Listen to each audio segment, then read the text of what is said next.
Lahirnya Karawang, negeri subur dari Hulu Citarum. Sebelum Karawang dikenal seperti hari ini kota industri, lumbung padi, dan saksi sejarah kemerdekaan wilayah ini hanyalah hamparan rawa dan tanah basah di pinggir sungai Citarum.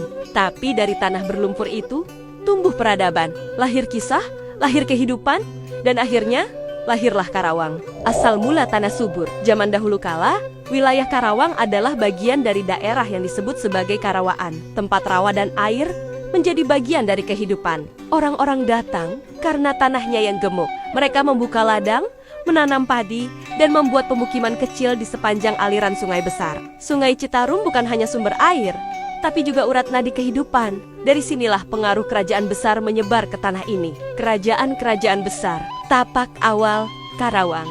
Sejarah mencatat, sekitar abad ke-5 Masehi, wilayah ini masuk dalam kekuasaan Kerajaan Tarumanagara, salah satu kerajaan Hindu tertua di Nusantara. Batu prasasti yang ditemukan di sekitar daerah Cibuaya dan Batu Jaya adalah buktinya. Prasasti ini menceritakan tentang seorang raja besar bernama Purnawarman yang membangun saluran air untuk kemakmuran rakyat. Setelah runtuhnya Tarumanagara, wilayah ini menjadi bagian dari Kerajaan Sunda.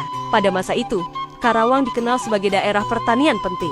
Bahkan konon, sebagian besar pasokan beras untuk kerajaan berasal dari tanah ini. Masuknya Islam dan perubahan zaman. Sekitar abad ke-15, angin baru berhembus ke tanah Karawang. Para saudagar dan ulama dari Cirebon dan Demak mulai berdagang dan menyebarkan agama Islam.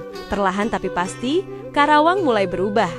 Tempat-tempat ibadah bermunculan. Tradisi-tradisi baru lahir tanpa menghapus budaya lama. Di desa-desa kecil seperti Lemah Habang, Batu Jaya, dan Teluk Jambe, masyarakat hidup berdampingan antara tradisi Sunda dan ajaran Islam. Inilah kekayaan Karawang yang sesungguhnya, keberagaman dalam kesatuan. Masa penjajahan, Karawang diperhitungkan. Ketika Belanda datang, Karawang sudah dikenal luas sebagai tanah subur. Pemerintah kolonial Hindia Belanda membangun jalur kereta, perkebunan tebu dan irigasi besar untuk menunjang pertanian. Banyak tenaga pribumi dikerahkan sebagai buruh, dan penderitaan pun tak bisa dihindari. Namun di balik kesengsaraan, tumbuh benih-benih perlawanan. Rakyat Karawang mulai bangkit, menyimpan api kemerdekaan dalam diam. Peran Karawang dalam kemerdekaan. 1 hari sebelum proklamasi kemerdekaan, pada 16 Agustus tahun 1945, sekelompok pemuda dari Karawang dan Jakarta menculik Soekarno dan Hatta ke rumah seorang pejuang di Rengas Dengklok. Mereka mendesak agar kemerdekaan segera diproklamasikan sebelum penjajah kembali berkuasa. Karawang pun menjadi bagian dari sejarah emas Indonesia, bukan hanya sebagai penonton, tapi sebagai panggung perjuangan itu sendiri.